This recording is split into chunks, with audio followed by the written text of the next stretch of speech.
kinakalkalin ngayon ang kanyang mga kaso. Nakakalungkot po dahil kaibigan naman po natin siya. Pero dahil po pumasok siya sa away na hindi niya away, kailangan niyang magbabanggit ng mga personal attacks, kakalkalin po itong mga atraso niya sa bayan. Ito pong kumpanya niyang SunWest Corporation. True or false? Ito po ba ang isa sa pinakamalaking government contractor sa bansa? Sagot, true. True or false?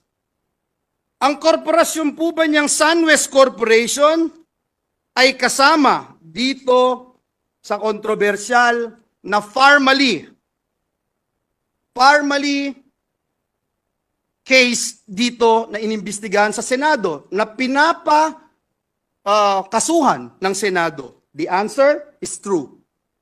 Kasama din po ba ang kumpanya niya dito po sa kontrobersyal na DepEd laptop scam? Ang sagot po, true. Pinakakasuhan din po ng Senado ang kumpanyang ito.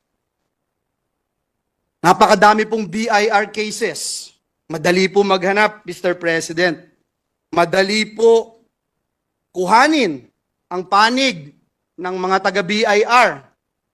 Kung ilang kaso mayroon ang kanyang mga korporasyon. Bukod po dito, yung reklamo po sa ombudsman ng anti-corruption group na ang pangalan Task Force Kasanag International, meron din pong 50 billion na kaso na kinakaharap ang taong ito.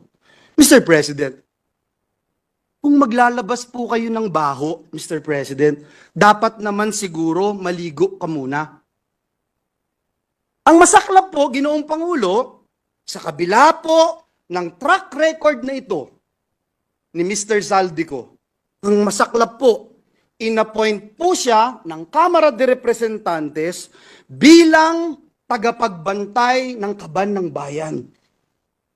Si Dracula, inappoint mo bilang tagapagbantay ng blood bank ng bayan.